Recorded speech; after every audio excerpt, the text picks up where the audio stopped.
Circulando nas redes sociais um vídeo da Prefeitura de Curitiba, Paraná, em uma comemoração ao Dia da Consciência Negra. Vamos ver essas imagens? Dia da Consciência Negra, 20 de novembro, a próxima segunda-feira. O que chama a atenção, vocês estão vendo, é a ausência de negros. Praticamente não tem negros nesse dia, nessa comemoração. E no painel que aparece, se a gente conseguir voltar para o começo do vídeo, tem um painel lá do fundo que vai aparecer ali na sequência.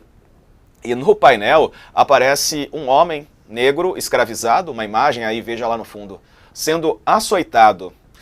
Nós entramos em contato com a Prefeitura de Curitiba para pedir informações, a participação deles, uma resposta sobre essas críticas que têm ocorrido, que têm vindo nas redes sociais, mas até agora a gente ainda não recebeu retorno. E sobre esse assunto, conversamos com o deputado estadual paranaense Renato Freitas, do PT. Deputado, bem-vindo, boa tarde para o senhor. Bom, qual que é a tua avaliação desse evento realizado pela Prefeitura de Curitiba, o Dia da Consciência Negra? Me parece que eu, pelo menos, não consegui enxergar nenhum negro nesse evento. Mais uma vez, boa tarde.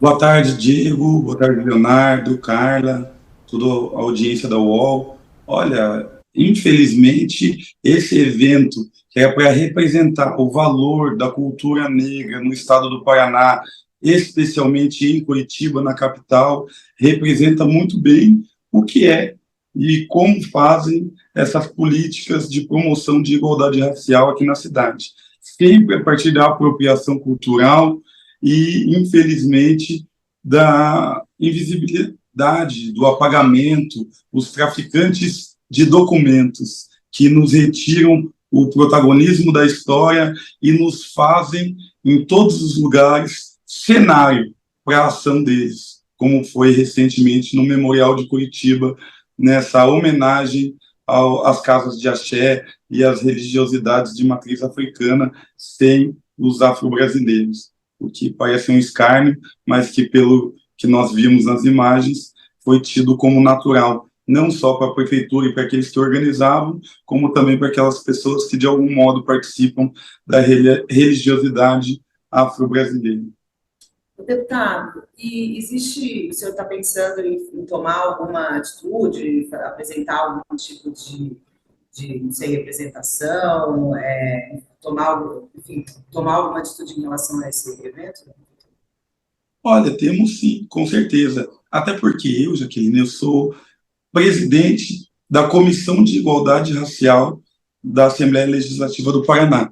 Então, nós temos por função a união, né, promover a união de todas as casas de axé e, sobretudo, mostrar o valor de casas como a da Iagunã, da Alzira, que existe aqui em Curitiba há mais de 32 anos, mostrar as casas de axé que existem no interior do estado, como recentemente mostramos a de Amucumbi, que foi terrivelmente assassinada em Londrina, ela e outros 2 familiares no mesmo episódio, na verdade foi uma chacina.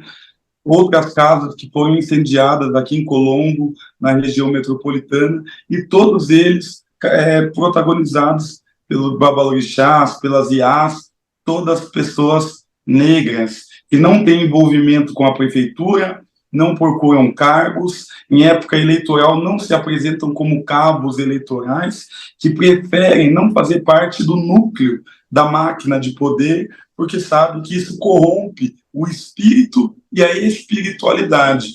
E justamente por serem marginais, acabam sendo invisibilizados. Nós vamos procurar essas casas todas de axé, os terreiros, vamos organizar um fórum para que a gente consiga responsabilizar, ou ao menos constranger a cidade de Curitiba, a prefeitura, para que eventos como esse não ocorram novamente. E ficamos felizes que a internet deu essa possibilidade de viralizar um vídeo como esse, que conta tudo a partir de suas imagens, que demonstra que é um emblema, que é uma representação, de fato, da política de igualdade racial da cidade de Curitiba, e isso, por si, ter já promovido um certo constrangimento que o prefeito ainda não se manifestou, né?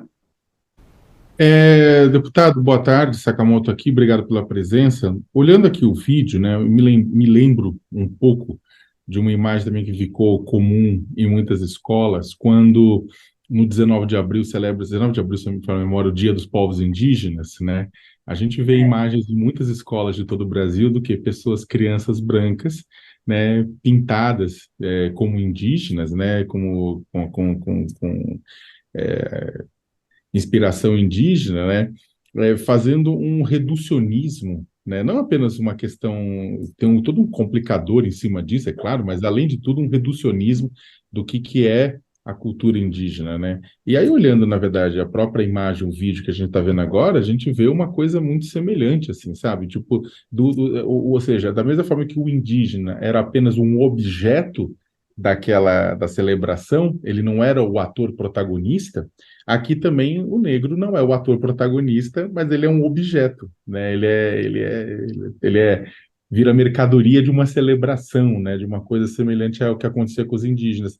E aí eu queria que o senhor falasse um pouco a respeito exatamente disso. Como é que é a percepção sobre o direito dos negros, da população negra em Curitiba, e como é que isso está inserido nas escolas, o senhor que acompanha de perto isso, considerando que faz 20 anos que a gente aprovou a lei que introduz a história africana nas escolas, né? E isso deveria causar impactos 20 anos depois, inclusive na prefeitura de Curitiba, em outros lugares, né? O pessoal deveria ter aprendido, né? Ao invés de manter determinadas práticas que são anacrônicas. Como é que você avalia isso? Curitiba evoluiu, né? Ou Curitiba ainda é uma cidade presa ao passado?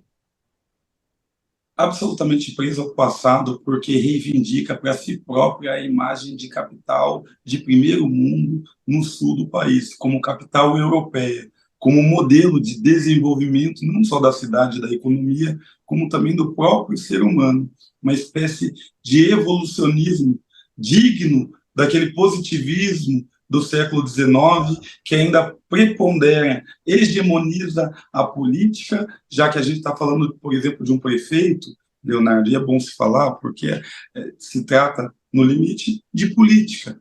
O prefeito Rafael Valdomiro Greca de Macedo, atual, ele defende a família Macedo do primeiro prefeito que Curitiba teve, há 300 e poucos anos atrás, que era Borges de Macedo.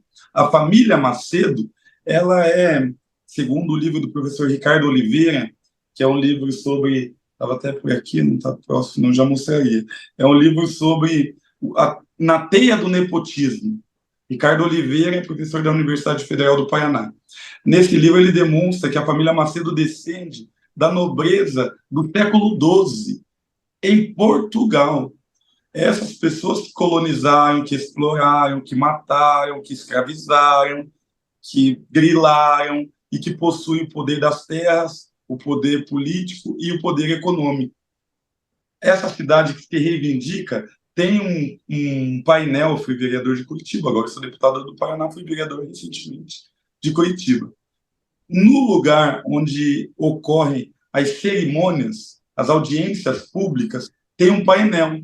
O painel visa representar a população curitibana. São 4, 5 ou 6 pessoas nesse painel, não me lembro bem. Retratos, uma paisagem gigantesca, algumas pessoas trabalhando, crianças brincando. Todas elas têm olhos azuis, todas elas são loiras. A representação que Curitiba tem de si mesma é exatamente essa. Então, quando tem que fazer uma homenagem à população afro-brasileira, à população negra ou à raiz africana de nossos costumes, eles exotificam, tornam exótico, tornam um produto vendável ao turismo do próprio europeu, que olha com um afastamento daquele que com o dinheiro pode se apropriar das coisas, que com o poder pode adentrar. O que antigamente, e eu moro aqui em Curitiba e região metropolitana a minha vida toda, estou com 39 anos, moro 38, nasci em São Paulo, já vim para cá, 38